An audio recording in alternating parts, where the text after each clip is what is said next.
Kurang sombong apa dia? Israel itu. Kurang sombong apa Donald Trump itu? Itulah Fir'aunnya masa kini. Netanyahu, Donald Trump, Bashar Assad, itu Fir'aunnya masa kini. Kenapa kita katakan Fir'aunnya masa kini? Manusia yang penuh dengan kesombongan dan keangkuhan, congkak. Apakah mereka percaya Tuhan? Tak. Allah wabarakatuh.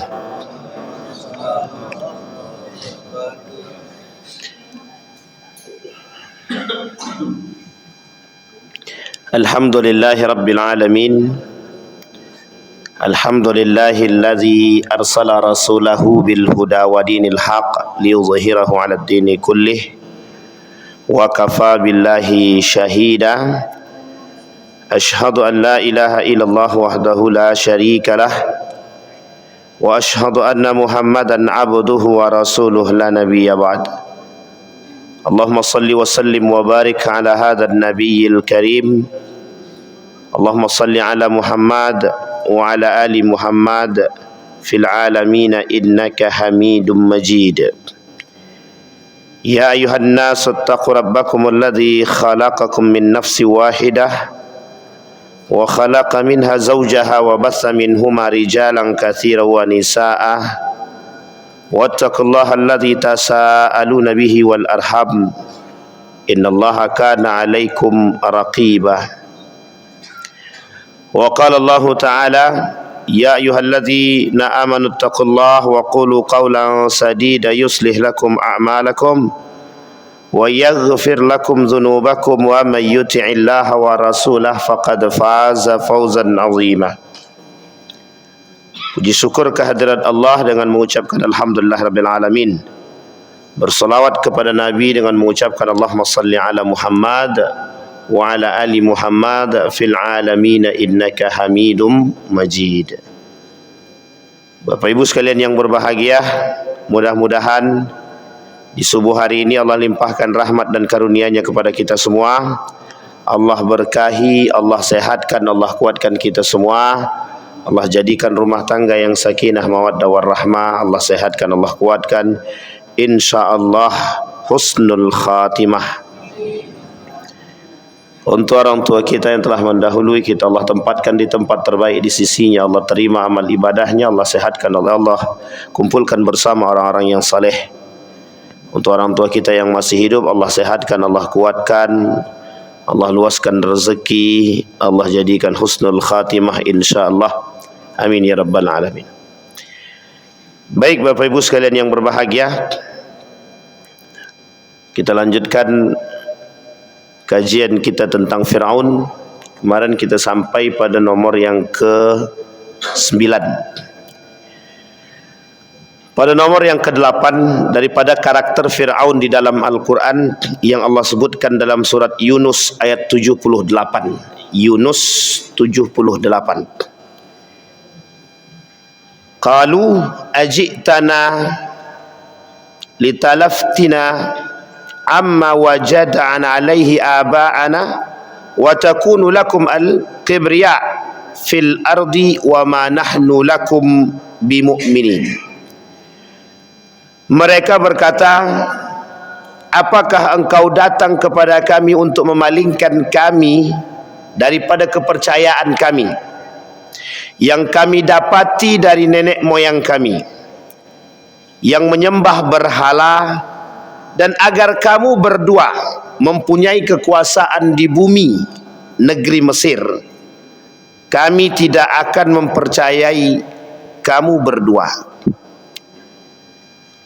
Bapak Ibu sekalian yang berbahagia, karakter yang ke-8 daripada Fir'aun itu kan anti reformasi, anti perubahan.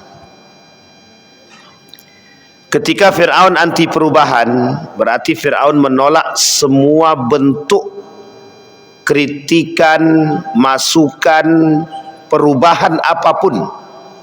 Itu sulit diterima oleh Fir'aun, karena memang karakter Fir'aun sudah berada di atas puncak dia. Maka Allah abadikan perkataan ini di dalam Al-Quran. ketika Nabi Musa dan Harun datang sebagai reformis yang membawa alur perubahan untuk Mesir ketika itu. Sampai Fir'aun mengatakan kepada masyarakatnya, jangan kalian ada yang percaya kepada Musa dan Harun. Sesungguhnya mereka berdua ini adalah penipu, sahirani. Mereka berdua ini adalah tukang sihir. Ya, apa yang mereka lakukan ini tujuannya untuk mengambil kekuasaan dari diriku, biar mereka berdua ini kelak menggantikan posisiku sebagai seorang pemimpin di Mesir ini. Ini catatan penting pada masanya, pada masa dahulu, bagaimana Mesir menjadi kota atau negara, satu-satunya negara pada masanya yang memang berkuasa dengan karakter kepemimpinan yang sangat otoriter dan diktator. Lebih tepatnya Fir'aun. Sehingga kata Allah, Allah abadikan, Fir'aun menghasut kepada masyarakat dia, pada penduduk dia untuk tidak percaya kepada Musa dan Fir'aun. Kata Fir'aun melalui Haman, penasehat, melalui Haman sekretaris daripada Fir'aun, sekretaris handal dia kata sama Haman, sampaikan kepada masyarakat, hasut masyarakat. Bagaimana cara menghasut masyarakat? Disampaikan terlebih dahulu kepada masyarakat itu tentang loyalitas mereka terhadap Fir'aun. Kata Haman kepada masyarakat itu, maukah kalian menjadi loyalis Fir'aun? Mau. Siapa yang paling berkuasa di sini? Fir'aun. Apa yang harus kita perbuat terhadap Fir'aun? Bersikap tetap menjaga Fir'aun dan menjaga Mesir dari kelompok orang-orang yang ingin merusak Mesir, kalau lebih tepatnya kritikus. Jadi Musa dan Harun ini dianggap sebagai kritikus pada masa itu. Sehingga Fir'aun yang diabadikan oleh Allah dalam Al-Quran ini, kata para ulama tafsir itu, dengan lisannya Haman, dengan kekuatan dan kekuasaan, serta dengan tekanan, menghasut masyarakat atau penduduk untuk tidak percaya kepada Musa dan tidak percaya kepada Harun. Padahal yang dibawa oleh Musa dan Harun ini adalah kebenaran. Sehingga kalau kita lihat dalam tafsirnya Wahbah Zuhaili itu, bagaimana kalimat yang disampaikan bentuk kesombongan, bentuk tipu daya, manipulasi yang dilakukan oleh Fir'aun dalam bentuk tekanan serta hasutan, kemudian menyampaikan bentuk bantuan yang pernah diberikan oleh Fir'aun kepada mereka, sehingga sulit bagi penduduk ketika itu untuk berpaling daripada Musa dan Harun. Di dalam Al-Quran ada seorang yang beriman kepada Tuhannya Musa, tapi secara diam-diam, sampai kelak Nabi Musa dan Harun ini keluar daripada kota Mesir. Pemuda ini oleh para ulama dalam Al-Quran, dalam hadis Nabi, oleh para ulama-ulama tafsir, tidak ditemukan nama dia secara eksplisit, siapa nama orangnya tak disebutkan. Tapi dia termasuk seorang penasehat kerajaan Fir'aun pada masanya yang beriman kepada Tuhannya Musa. Allah abadikan dalam Al-Quran, dia beriman wa yaktumu imanahu, tapi dia sembunyikan keimanan dia kepada Allah. Dia yang selalu menasihatkan Fir'aun. Kata dia sama Fir'aun, sudah, biarkan mereka beriman kepada siapapun yang dikehendaki. Wa in asaba, kalau dia betul, kata penasihat tadi, maka itu untuk diri dia. Tapi jika kita salah, kita yang salah, maka kita akan mendapatkan dosa, kita akan mendapatkan azab dari Tuhan dia. Ini cara nasihatnya, penasehatnya Fir'aun kepada Fir'aun yang telah beriman kepada Tuhannya Musa secara diam-diam. Hanya saja ditolak oleh Fir'aun. Fir'aun kan tak mau menerima pendapat. Karena bagi Fir'aun, sesuatu yang sudah tertanam dalam diri dia, akan ego dan kesombongan serta keangkuhan serta kecongkaan itu mengalahkan segala akal sehat yang diterima. Kita ambil satu alur cerita, tapi jangan dikaitkan kemana-mana. Ketika manusia, siapapun di antara kita, ada orang yang berbuat baik kepada kita, semua kebutuhan kita dipenuhi, dibantunya anak-anak kita, dipenuhinya kebutuhan kita, dicukupinya semua. Satu ketika orang ini melakukan kesalahan, sulit bagi lisan kita untuk memberikan nasihat kepada orang tersebut. Kenapa? Karena bagi orang tersebut, dia telah mendapatkan dari kebaikan-kebaikan orang yang memberikan. Sehingga mohon maaf, apapun yang dilakukan oleh orang tersebut betul adanya. Sulit bagi kita untuk menyalahkan. Seorang mufti daripada negeri Mesir, Perlis, Datuk Asri Zainal Abidin, satu ketika ditawarkan oleh ketika itu oleh pemerintah, ditawarkan rumah, ditawarkan fasilitas mobil. Apa dia jawab? Ketika kalian berikan aku fasilitas-fasilitas yang lengkap, rumah yang mewah, bukan aku tak mau terima, kelak sulit bagi lisan ini untuk mengkritik perbuatan-perbuatan kalian yang salah, kata dia. Coba bayangkan, dia tolak semua pemberian fasilitas tersebut hanya karena takut lisan dia tak mampu memberikan kritikan kepada mereka yang melakukan kesalahan. Karena memang ini sebuah hal yang sulit, Pak. Tak bisalah tak bisa kami menyakiti dia, Pak Ustaz. Dia dah baik sama kami, dia bantu anak kami, dia inikan kami, dia sokong kami, dia kasih kami dana segala macam. Sehingga lisan kita sulit, Pak. Ini yang dilakukan oleh Fir'aun kepada penduduk dia. Jika kalian mau hidup, maka tetaplah bersama diriku dan anggap aku ini Tuhan kalian. Sehingga di bawah tekanan sulit, Pak. Ada yang di bawah tekanan, ada yang memang betul-betul loyalis, begitu-begitu baik sama Fir'aun. Nah, ini yang kemudian cara Fir'aun melakukan hal tersebut. Sehingga bagi Fir'aun sulit menerima pendapat dari siapapun, karena Fir'aun sudah merasa di atas dan mampu melakukan segalanya. Itu yang ke-8 daripada karakter Fir'aun yang Allah abadikan dalam surat Yunus ayat 78.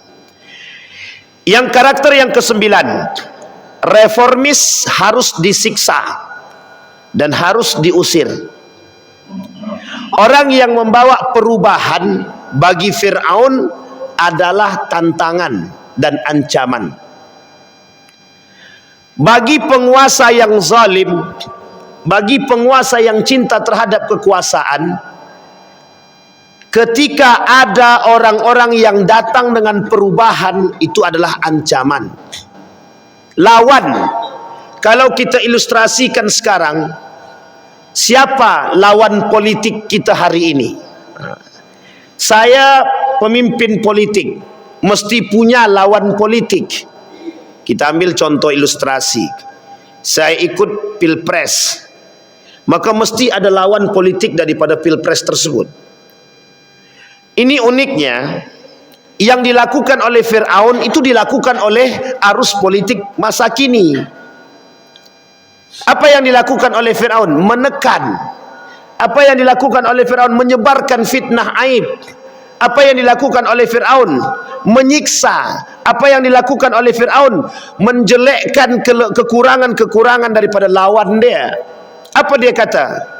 Musa dan Harun lakadzibani. Kedua-duanya betul-betul penipu.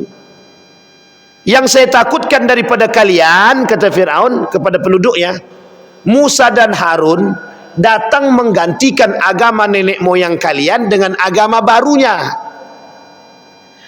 Dan aku takut kalian akan masuk kepada agama dia. Fir'aun takut penduduknya masuk kepada agama Musa dan Harun. Sebenarnya tak begitu. Alurnya tak begitu. Sebenarnya Yang takut itu justru Fir'aun. Karena jika penduduk dia berpindah kepada Musa dan Harun, maka dia tak punya kekuasaan. Ini yang harus disampaikan. Maka pada masa Nabi ada Fir'aun tapi tak berkuasa. Ada Fir'aun tapi tak berkuasa. Namanya Abu Ubaid bin Salul. Abu Ubaid bin Salul pada masa baginda Nabi, dia Muslim tapi dia munafik. Dia Muslim tapi dia penghasut. Dia Muslim tapi dia menginginkan jabatan. Sebelum Nabi datang ke Madinah dalam berhijrahnya Nabi ke Yasrib tersebut, ada yang disebut dengan Abu Ubaid bin Salul. Abu Ubaid bin Salul ini yang seharusnya memegang kendali kekuasaan Madinah atau Yasrib sebelum datangnya baginda Nabi Muhammad sallallahu alaihi wasallam. Oleh Abu Ubaid bin Salul, Nabi Muhammad sampai kapanpun musuh. Akal sehat daripada Abu Ubaid bin Salul hilang.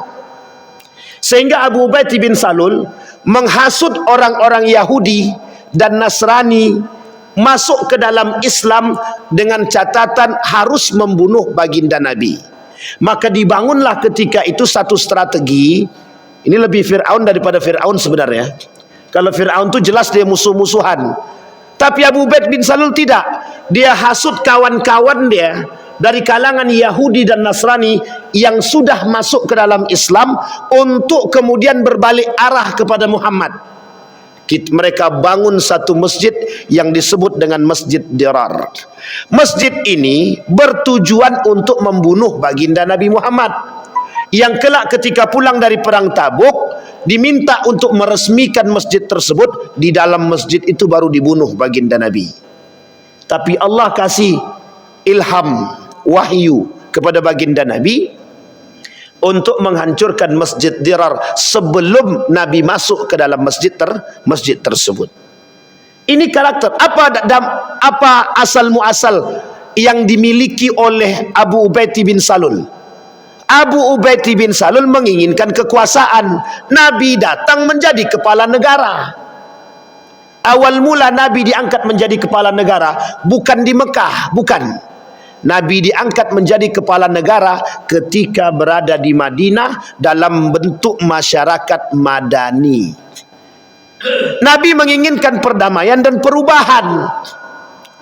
Nabi ingin Yasrib ini menjadi kota contoh di seluruh dunia. Sampai hari ini masyarakat madani, gelar masyarakat madani itu tetap dipegang oleh masyarakat Madinah.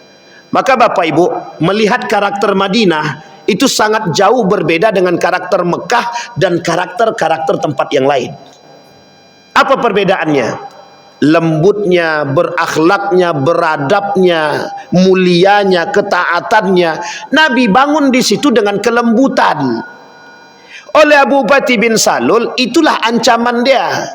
Karena kursi jabatan itu tak dia dari. Sehingga Abu Ubaid bin Salul ini sampai akhir hayat dia menjadi manusia munafik, tapi berada masih dalam lisan dia masih berislam.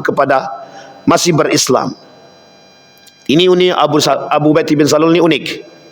Dalam kondisi kemunafikan dia tetap berislam itu. Nah, ini yang uniknya di situ. Sehingga kalau kita katakan Fir'aun pada masanya, sebenarnya sikap Fir'aunnya sudah ada pada Abu Ubaid bin Salul. Dia tak mau jabatan itu diambil alih, sehingga dia hasut. Sampai akhirnya Abu Ubaid bin Salul ini diusir. Bukan diusir sebenarnya, ketika ingin dibunuh dia lari keluar daripada kota Madinah. Ada yang mengatakan sampai ke Persia, ada yang mengatakan keluar daripada Madinah, ada yang mengatakan di perbatasan Madinah Mekah, ada yang mengatakan pokoknya jauh Pak, sehingga mati dalam keadaan keterasingan gitu. Meninggal dalam keadaan keterasingan. Nah, Fir'aun itu menyiksa Nabi Musa.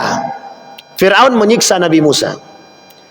Kita rujuk kepada sejarahnya Yazid bin Muawiyah.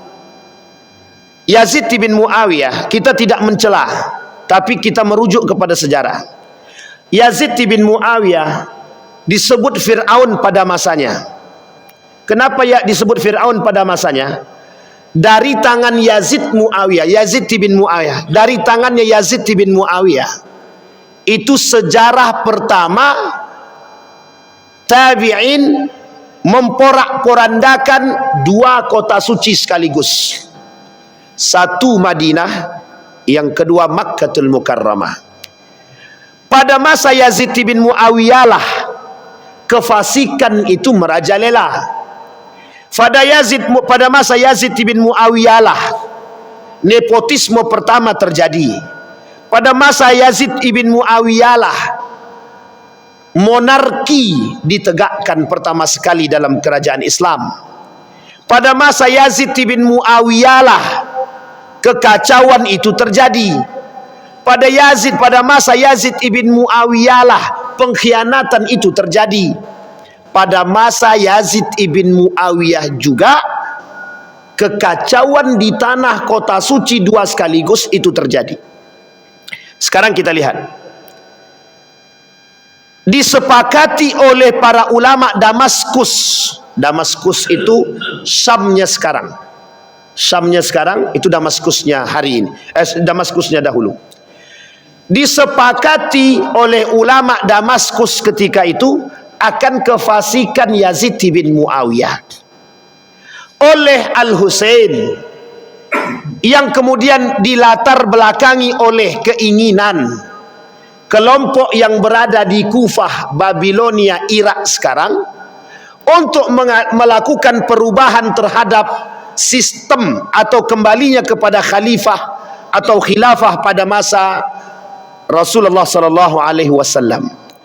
Oleh Yazid bin Muawiyah, semua penduduk yang tidak mau berbaiat kepadaku bunuh. Ini lebih Fir'aun juga. Yang tak mau berbaiat kepadaku, kata Yazid bin Muawiyah, bunuh. Bukan diasingkan, bukan dipenjarakan, bunuh. Selain Al-Husain, kata Muawiyah, siapapun di antara dia 3 orang yang memberontak kepadamu, pokoknya bunuh saja. Kalau Al-Husain tidak. Sebenarnya Muawiyah mengamanatkan kepada Yazid, kalau Husain ni tak akan mau berbaiat kepadamu, tak akan mau. Tapi kalau dia angkat senjata lawan dia, asingkan dia. Ini perintah daripada Muawiyah kepada Yazid ibn Muawiyah. Tapi yang dilakukan oleh gubernur mana itu ya? Yang dilakukan oleh Ubaidillah, gubernur Basrah pada masa itu, tidak melakukan hal apa yang dikatakan oleh ayah dia. Oleh Ubaidillah, gubernur Basrah ketika itu, pokoknya bunuh saja. Asal nampak bunuh. Nah, jadi bukan hanya itu. 2 sahabat Nabi yang lain yang dianggap tidak mau berbaiat kepada Yazid, dia tak memberontak. Tapi mereka hanya berdiam diri, tapi mereka berada pada posisi mereka. Mereka tidak berbaiat, tapi tidak melawan. Berbeda dengan Al-Husain. Al-Husain karena permintaan Ahlul Kufah ketika itu, yang pada akhirnya berkhianat, Al-Husain tetap teguh ingin melakukan perubahan. Jadi tahu Pak, masyarakat itu tahu akan fasiknya Yazid ibn Muawiyah, ingin adanya perubahan. Tapi oleh Yazid ibn Muawiyah, raja itu kan aku, penguasa itu aku. Jadi jangan biarkan mereka termakan oleh hasutan.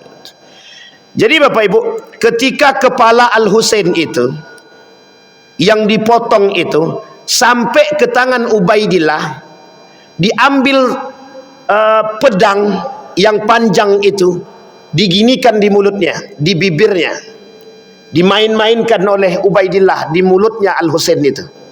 Jadi kepala Al-Husain yang telah sampai di tangan Ubaidillah itu dipermainkan oleh Ubaidillah selaku gubernur Basrah ketika itu.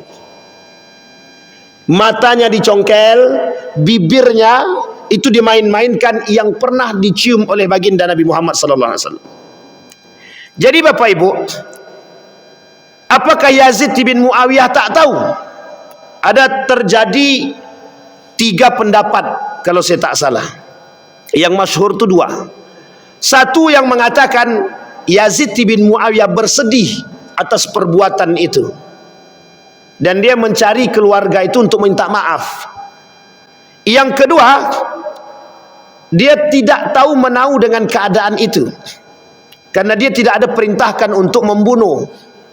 Tapi oleh orang terdekat Yazid bin Muawiyah yang menghasut kepada Ubaidillah, asal tak mau mereka berbaiat kepada Yazid, bunuh. Sehingga dibunuh. Disinilah asal muasalnya Bapak Ibu, lahir kerajaan, bukan kerajaan, kelompok yang memberontak kepada Yazid di bawah pimpinan Ibnu Zubair di Makkatul Mukarramah. Di Mekah itu ada namanya sahabat Nabi yang bernama Ibnu Zubair. Ibnu Zubair inilah yang kelak akan membalas dendam daripada kekacauan yang dilakukan oleh Yazid bin Muawiyah. Dalam sejarah terjadi dua pandangan. Satu, pandangan pertama, dianggap Ibnu Zubair ini pemberontak. Yang kedua, pandangan kedua, yang benar itu adalah Yazid bin Muawiyah. Ini terjadi dalam sejarah itu, oleh para ulama sejarah, ini menjadi satu ikhtilaf.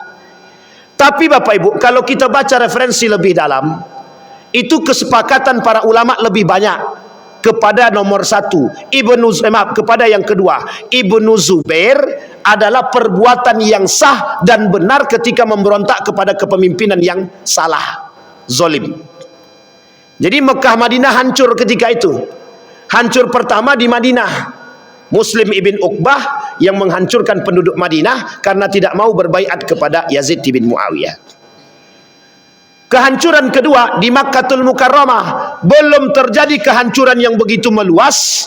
Ibnu Zubair dengan para tentaranya, dengan para relawan-relawan yang tak setuju dengan perbuatan Yazid bin Muawiyah, membombardir, Pak. Tak sampai 2 tahun kepemimpinan Yazid bin Muawiyah.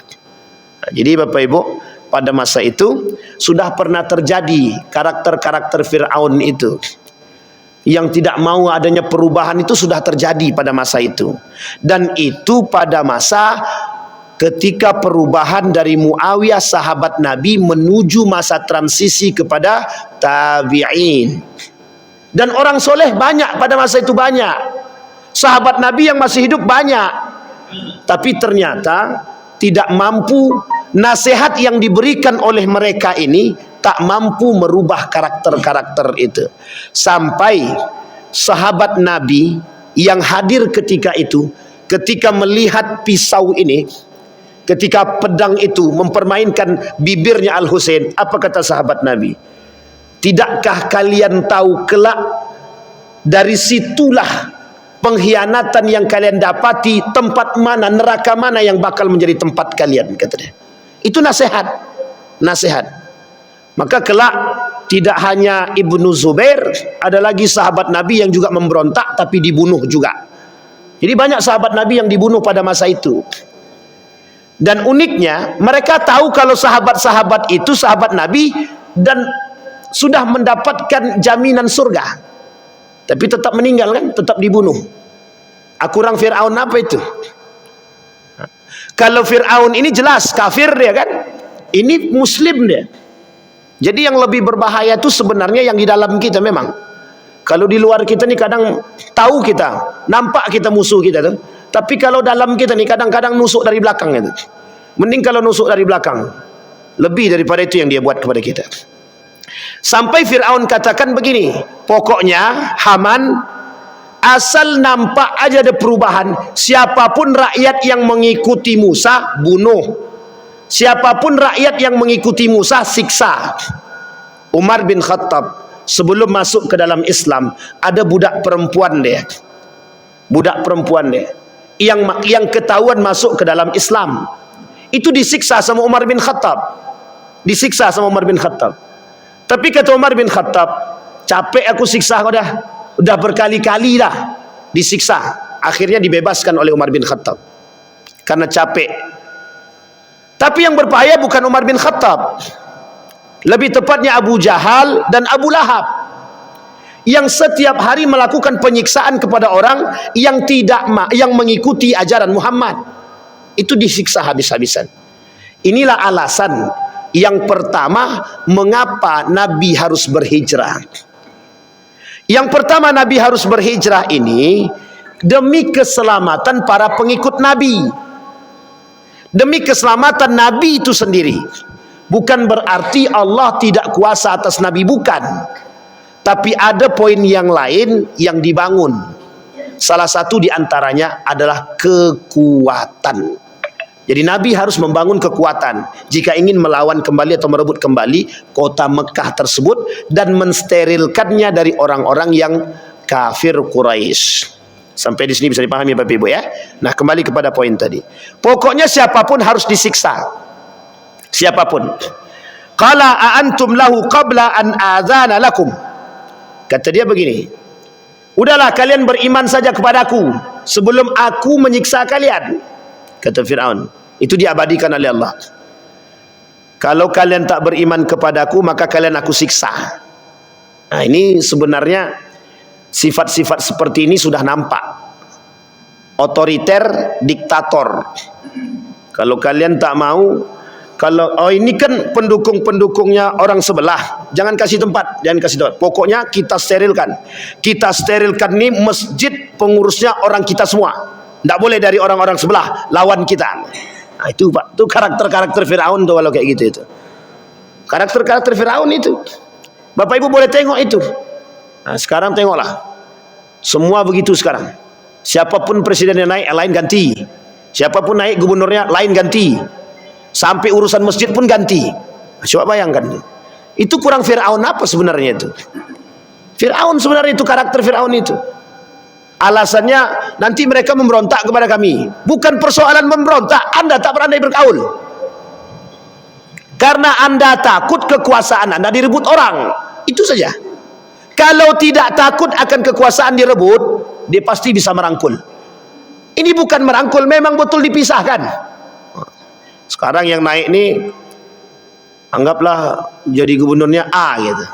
Nah, nanti siapa yang pengikut dia, yang dulu memilih dia, yang memilih dia inilah kursi-kursi untuk mereka.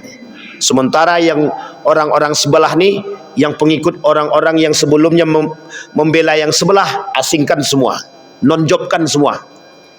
Jadi untuk menduduki posisi tersebut itu tak lagi kapasitas, tapi lebih tepatnya simpatisan, loyalis. Ya, kalau loyalis itu sesuai dengan kapasitas dia. Kalau tak sesuai kapasitasnya, itulah kerusakan yang nyata yang sekarang kita terima. Idza wussidal amru ila ghairi ahli fantaziris sa'ah. Ketika kursi, tempat, keahlian tidak diberikan kepada mereka yang berhak, maka hancurlah, tinggal tunggu kehancurannya. Nah, ini Bapak Ibu yang terjadi. Maka sebenarnya karakter-karakter Fir'aun ini itu sudah nampak di tengah umat muslim hari ini. Memang mereka tidak Fir'aun total gitu. Cuman mereka mungkin bisa jadi lebih Fir'aun daripada Fir'aun, atau mungkin mengikuti sama dengan Fir'aun, atau mungkin baru sekedar mengikuti karakter Fir'aun. Bapak Ibu sekalian yang berbahagia, diktator itu penting pada saatnya. Otoriter itu penting pada saatnya. Orang yang dewasa, pemimpin yang dewasa, yang bisa menempatkan otoritasi, kemudian diktator dia pada tempat tertentu. Ada masanya Pak, ada masanya.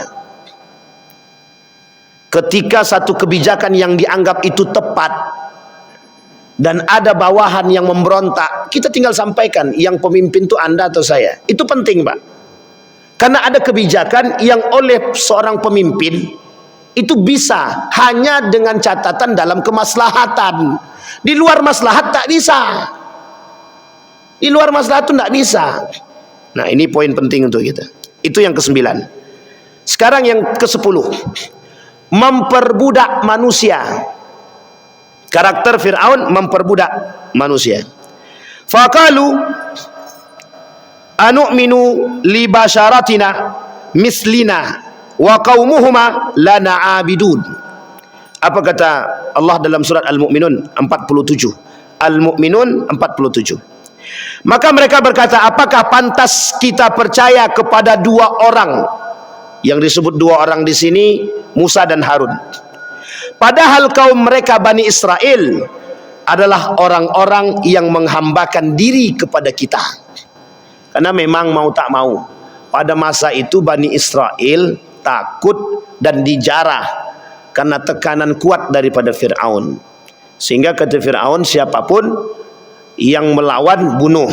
Nah, sehingga di sini Bapak Ibu, Bani Israel itu setelah Fir'aun itu bermimpi, setelah Fir'aun itu dalam mimpi dia mendapatkan bahwa semuanya kebakaran kecuali satu rumah yang tak terbakar dalam mimpi dia. Ternyata rumah itu dalam mimpi dia adalah rumahnya Bani Israel.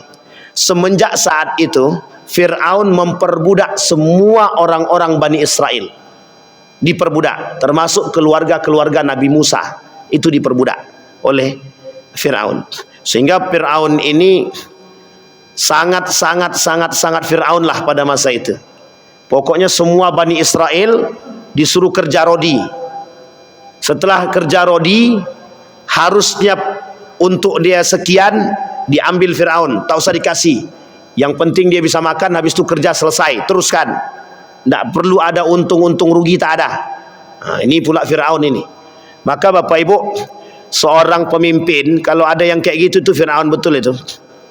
Dia pemimpin-pemimpin atau orang-orang yang, mohon maaf ya, memperbudak manusia di sini bisa jadi begini Bapak Ibu. Ini tapi jangan tersinggung ya Bapak Ibu ya. Ini pernah terjadi oleh Nabi dalam hadisnya begini. Kata Nabi, ada 3 golongan yang menjadi musuhnya Allah di hari kiamat. 3 golongan yang menjadi musuhnya Allah. Salah satu di antaranya, rajulun istajara ajiran falam yastawfa falam yuaddi ajrahu fa akhadha samanahu. Ada seorang yang punya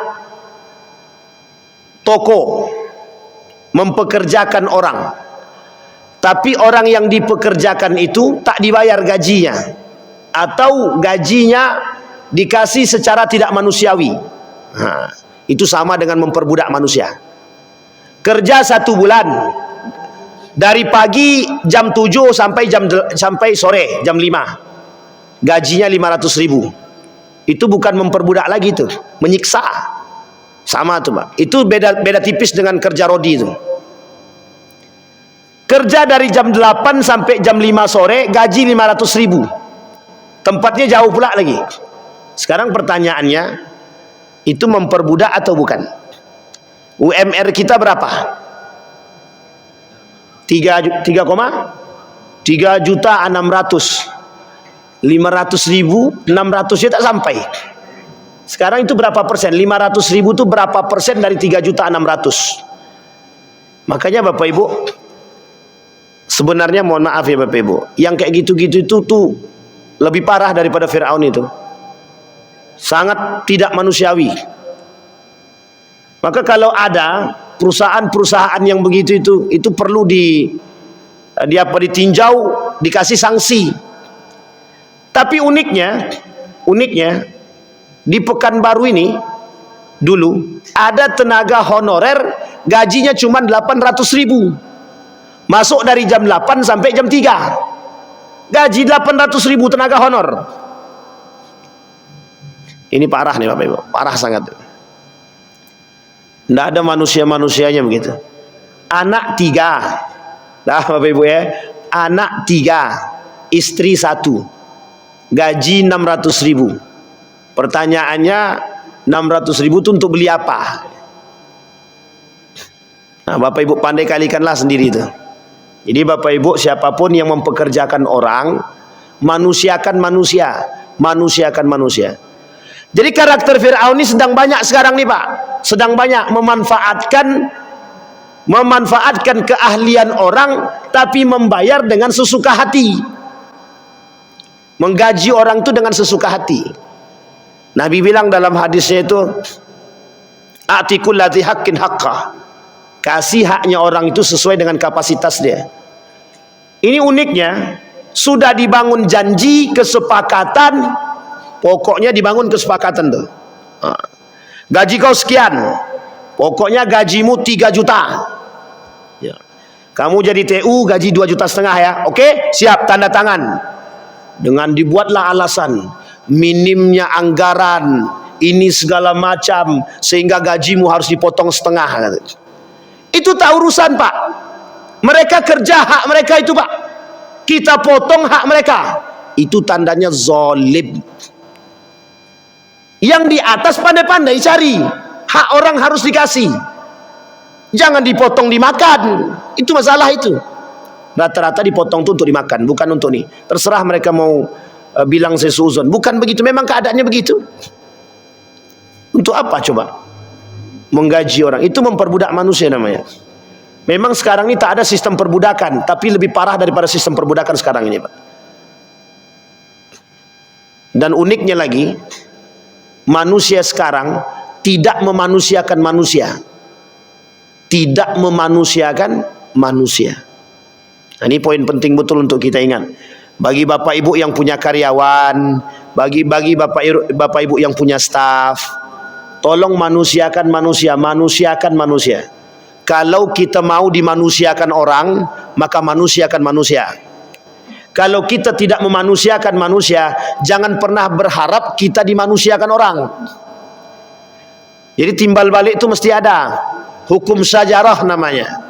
Hukum sajarah itu berlaku, Pak. Hukum sajarah itu berlaku. Kalau kita tidak memanusiakan manusia, kita tidak dimanusiakan orang. Nah, ini poin penting nih. Jangan bapak ibu anggap kekuasaan, jangan bapak ibu anggap harta yang bapak ibu miliki bertahan selamanya. Tidak akan bertahan selamanya. Jadi Fir'aun itu banyak sekarang. Jadi hampir rata-rata sampai 10 karakter Fir'aun ini udah banyak kita temukan sekarang nih. Udah banyak. Ini bapak ibu percaya atau tidak percaya, saya pernah ngajar di salah satu sekolah. Dalam 1 bulan itu gaji saya 40.000. 1 bulan gaji saya 40.000. Nah, saya tak sebutkan nama sekolahnya. Jarak tempuh dari tempat saya ngajar ke tempat sekolah itu 1 jam pakai motor. Gajinya 40.000. Coba bayangkan. Tapi ada alasan kenapa saya tetap terima. Itu buat pelajaran bagi pribadi saya pribadi. Dan itu bapak ibu perlu evaluasi, sangat perlu evaluasi sekali. Sangat perlu evaluasi. Jadi kita mengambil keahlian seseorang, kita juga harus bayar mereka sesuai dengan keahlian yang mereka miliki. Kita minta mereka kerja di rumah kita misalkan. Bapak ibu pekerjakan mereka di rumah. Janji tetap janji, bangun kesepakatan yang sesuai. Nah, ini penting, Pak. Jadi jangan kita terjerumus dalam tidak memanusiakan manusia. Kita paksa dia kerja dari pagi sampai malam. Jam kerjanya dari jam 7 sampai jam 4 sore. Itu jam kerjanya. Tapi diminta dia untuk lembur. Sudah diminta untuk lembur, tidak dikasih makan, tidak ditambah dengan uang lembur. Mereka punya mereka punya istri, mereka punya anak.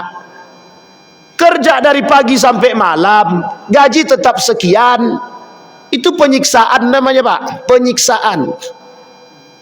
Mentang-mentang orang-orang ini butuh pekerjaan, kita manfaatkan, Pak, mereka. Kita siksa mereka, gaji mereka tetap sama. Itu penyiksaan namanya. Saya yakinnya kita tak mau dibuat seperti itu, tak mau. Nah, ini, Pak. Tapi ingat, dunia itu berputar. Sekarang kita buat orang begitu, besok kita dibuat orang. Kalau kita tak dibuat orang, anak kita dibuat orang. Kalau anak kita tak dibuat orang, cucu kita dibuat orang. Jadi pahamkan begitu betul-betul. Jadi jangan memperbudak manusia di sini, bukan budak pada masa dahulu, bukan hanya, tapi karakter memperbudak itu, menyiksa orang, mempekerjakan orang, mencaci maki dia. Kau ini pembantu, pemalas, semua disebut, Pak. Bapak Ibu, sekarang tidak ada namanya budak. Yang ada yang membantu, bukan pembantu ya, yang membantu. Jadi kalau kita masih kata mereka pembantu, itu sebenarnya masih merendahkan karakter orang sebenarnya. Jadi hati-hati betul Bapak Ibu. Tolong hati-hati betul. Baik. Sekarang yang ke-11.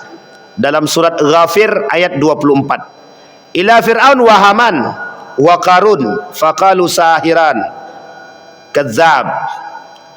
Kata Fir'aun, kata Haman, kata Qarun, Musa dan Harun itu sangat pendusta dan sangat tukang sihir. Fir'aun karakter yang ke-11 itu melakukan kerusakan di bumi Allah.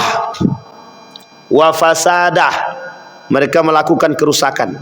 Mufsidin, dalam ayat yang lain innahu la mufsidin, sesungguhnya innahu la mufsidun, sesungguhnya dia betul-betul melakukan kerusakan.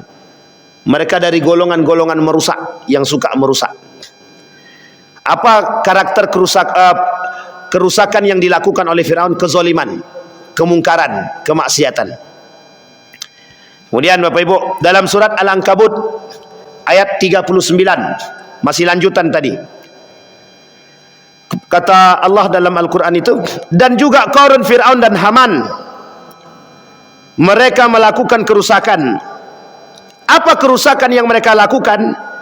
Kekejian, kezaliman, durjana.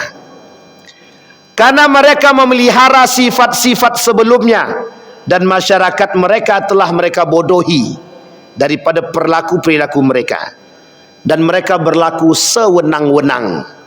Baik. Karakter yang ke-12, menutup telinga daripada nasihat.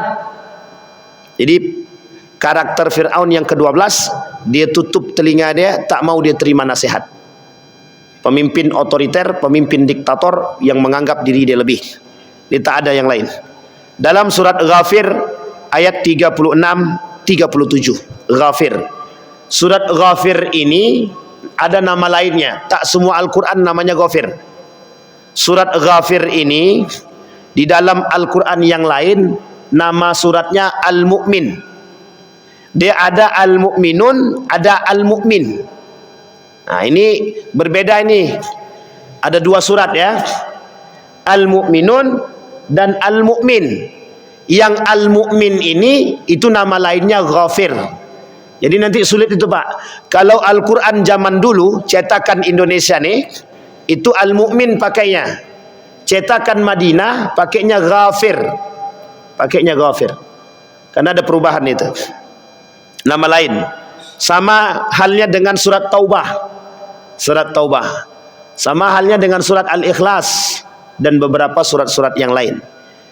Dia beberapa surat yang lain itu dalam ilmu Al-Quran memiliki makna yang ada yang ada yang punya nama yang lebih daripada 3, ada yang lebih daripada 4, banyak.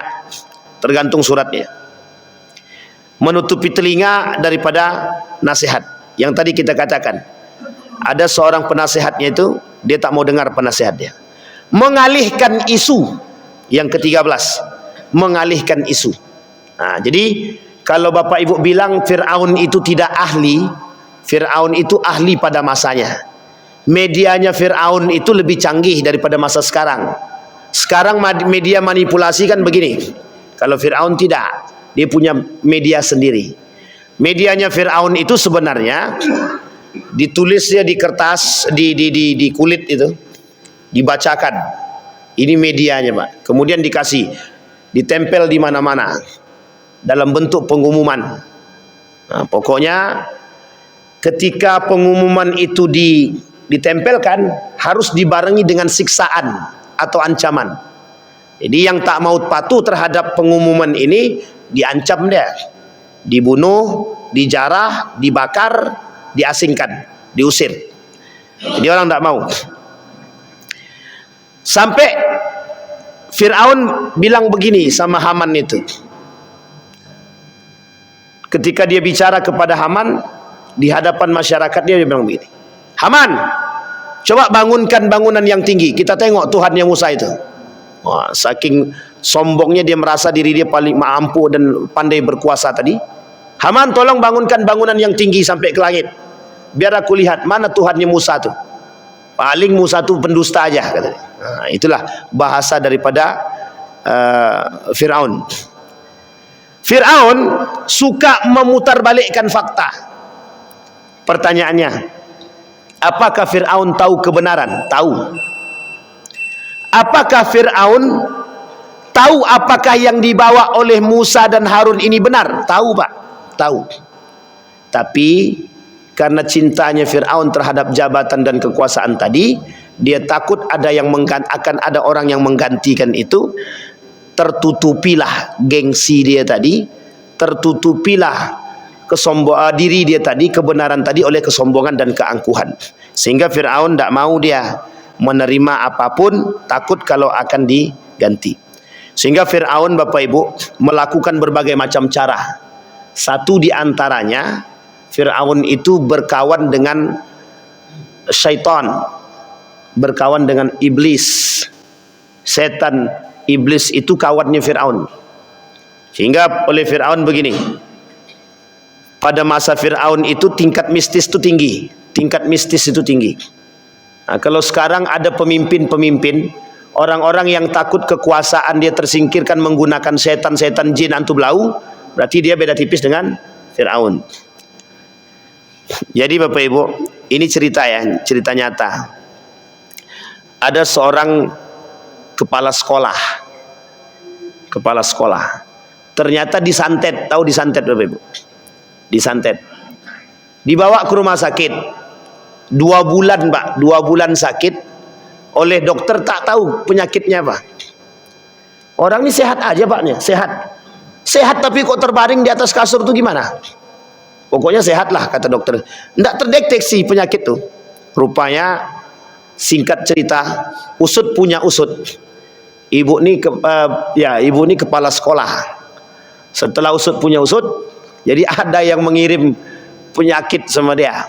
Jadi karena kepala sekolah, jabatan kepala sekolah tadi diambil oleh ibu nih, jadi ada orang yang tak suka, maka disakitlah dia, dikirimlah penyakit melalui santet tadi.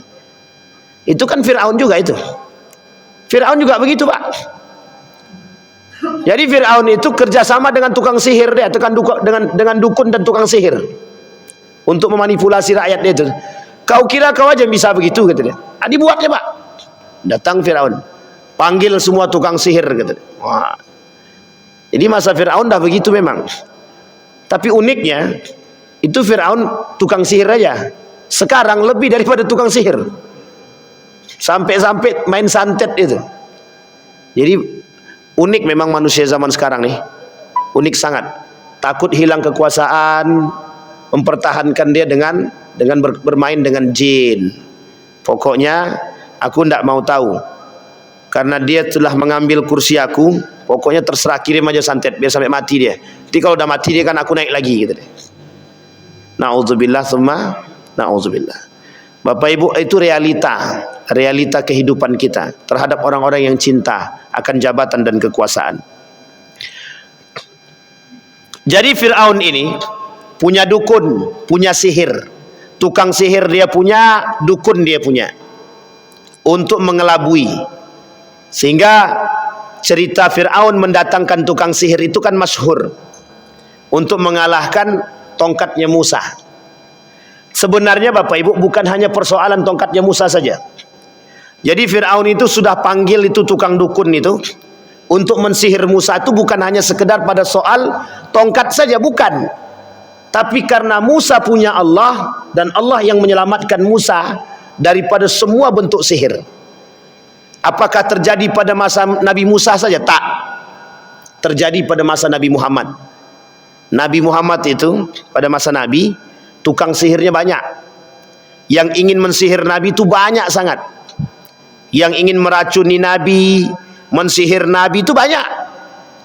Cuma karena Allah turunkan, kata Allah, pakai 3 kul, bacakan, tiup ke tangan, eluskan ke badan sebelum tidur. Anti sihir namanya. Nah, jadi Bapak Ibu kalau tak mau disihir orang begitu. Tapi pertanyaannya, siapa yang mau sihir Bapak Ibu? Kan begitu. Siapa yang mau sihir kita? Penguasa tidak, kaya tidak, pejabat tidak, politikus tidak. Tapi jangan salah Pak Ustaz. Sakit hati itu bukan hanya karena jabatan, kekuasaan, bukan hanya itu saja, banyak. Banyak Bapak Ibu, banyak. Jadi itu. Kalau dulu Fir'aun mendatangkan jin iblis melalui dukun untuk mengamankan posisi. Kalau orang sekarang tidak, untuk mengamankan warung. Untuk mengamankan warung, jual beli.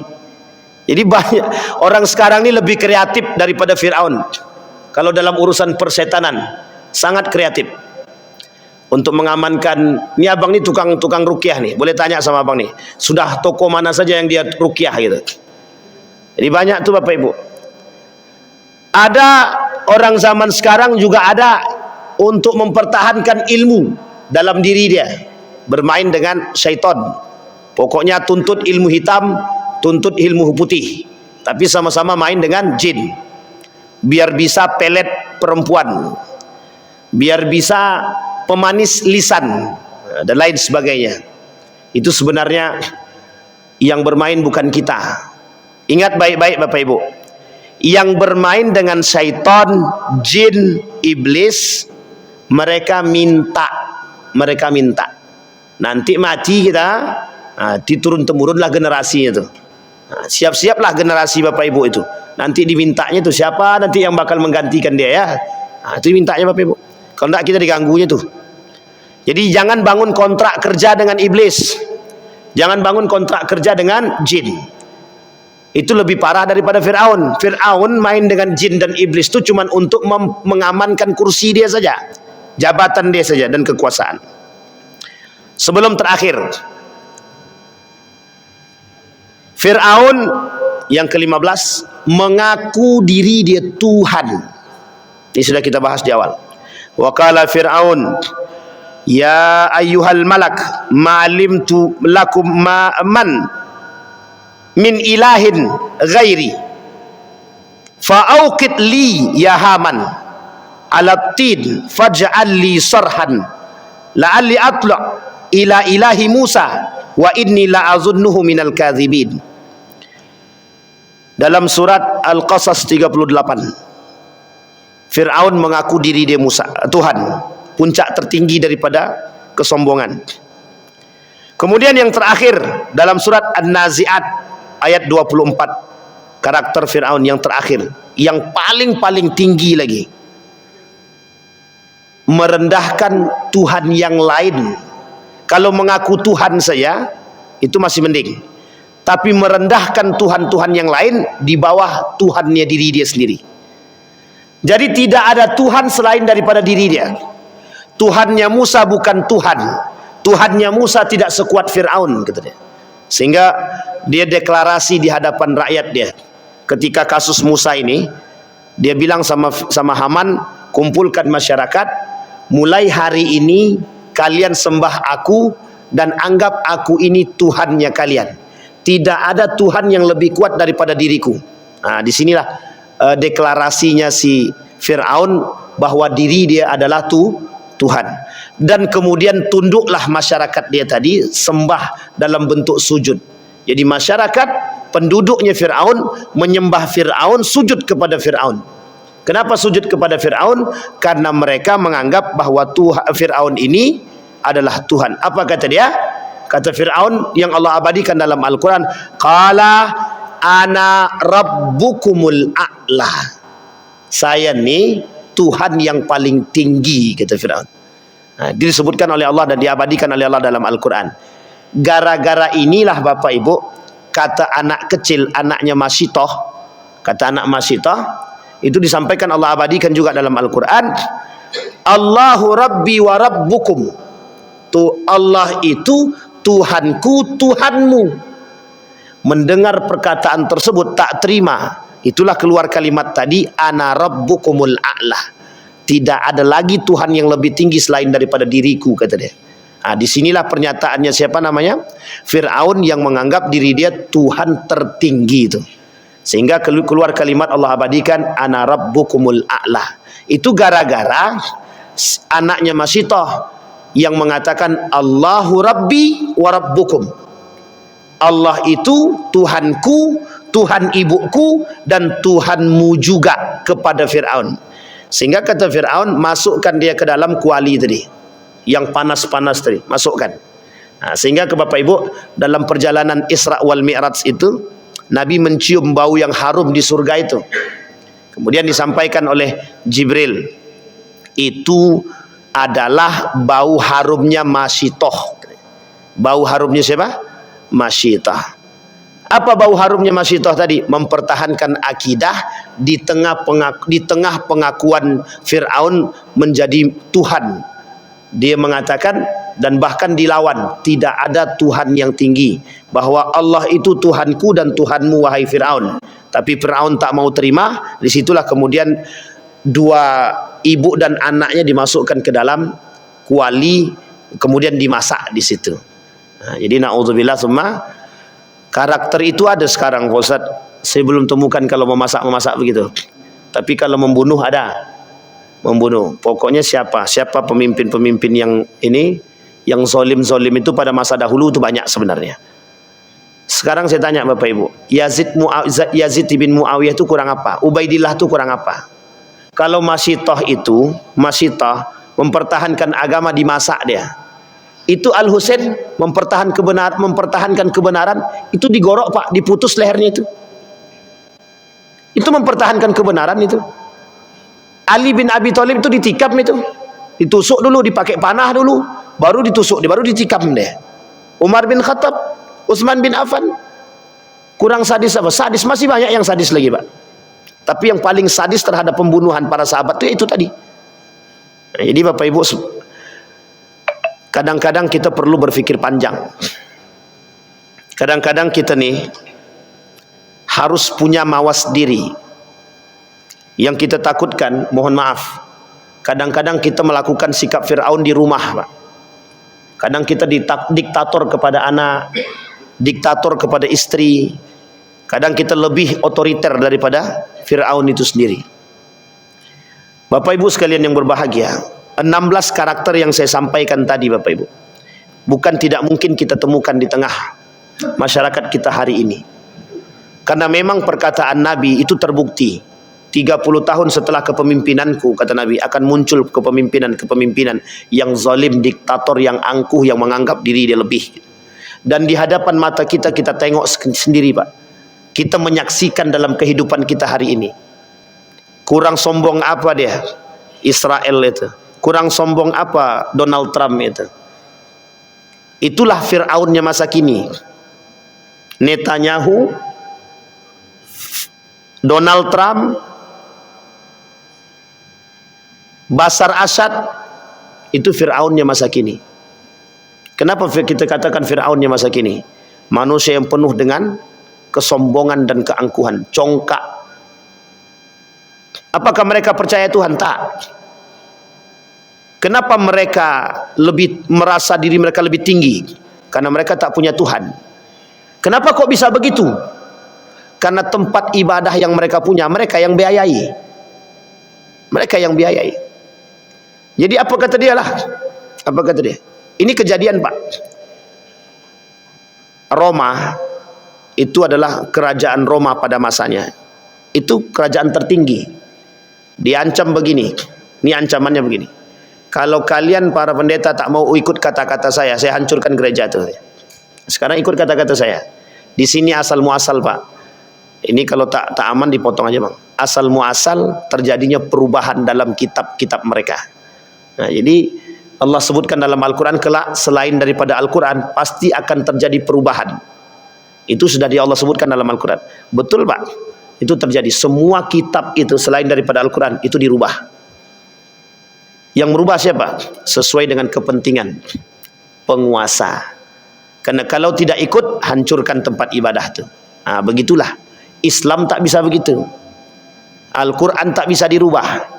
Makanya lahir namanya para penghafal Inna nahnu nazzalna dzikra, kemudian wa inna lahu lahafizun. Kami ciptakan, pokoknya Al-Quran ini kami jaga. Dengan caranya menghadirkan para penghafal-penghafal Al-Quran. Nah Bapak Ibu sekalian yang berbahagia, itulah 16 karakter Fir'aun yang sudah kita sampaikan. Mudah-mudahan Bapak Ibu yang menulis, yang merekam 16 karakter ini, insya Allah kita bisa amalkan dalam kehidupan kita untuk kita jauhi Tak ada tujuan hidup kita selain daripada berharap keberkahan daripada Allah dan menjauh daripada perbuatan-perbuatan congkak, yang perbuatan congkak inilah yang menjadi Tuhan di antara segala sifat karakter-karakter buruk di dalam diri kita. Mudah-mudahan bermanfaat bagi kita semua. Kita berdoa kepada Allah. A'udzubillahi minasyaitonirrajim. Bismillahirrahmanirrahim. Hamdan syakirin, hamdan naimin, hamdan yuafi ni'amahu wa yukafi'u mazidah. Ya Rabbana lakal hamdu kama yanbaghi li jalali wajhikal karim wa azim sultanik. Allahumma salli ala Muhammad wa ala ali Muhammad fil alamin innaka Hamidum Majid. Allahumma faqihna fid din wa 'allimna at-ta'wil. Allahumma ighfir lana dhunubana wa kaffir 'anna sayyi'atina wa tawaffana ma'al abrar. Allahumma ighfir lahum warhamhum wa'afihim wa'fu 'anhum wa akrim nuzulahum wa wasi' madkhalahum waj'alil jannata mathwahum. Allahumma anfa'na bima 'allamtana warzuqna 'uluman tanfa'una fid dini wad dunya wal akhirah. Allahumma arinal haqqa haqqan warzuqna ittiba'ahu wa arinal batila batila warzuqna ijtinabah. Allahumma ansur man nasara ad-din wa khudhul man khadhala al-muslimin. Allahumma ansur ikhwanana al-mujahidin fi Palestin wa fi Gaza wa fi kulli makan. Allahumma dammiril yahud, Allahumma ahlikil kafarata wal mubtadi'ata wal musyrikina a'da'aka a'da'ad-din. Rabbana zalamna anfusana wa in lam taghfir lana wa tarhamna lanakunanna minal khasirin. Allahumma inna nas'aluka imanan kamila wa yaqinan sadiqa wa amalan salihan maqbulah wa tijaratan lan tabur. Rabbana atina fid dunya hasanah wa fil akhirati hasanah wa qina azaban nar. Walhamdulillahi rabbil alamin. Assalamualaikum warahmatullahi wabarakatuh.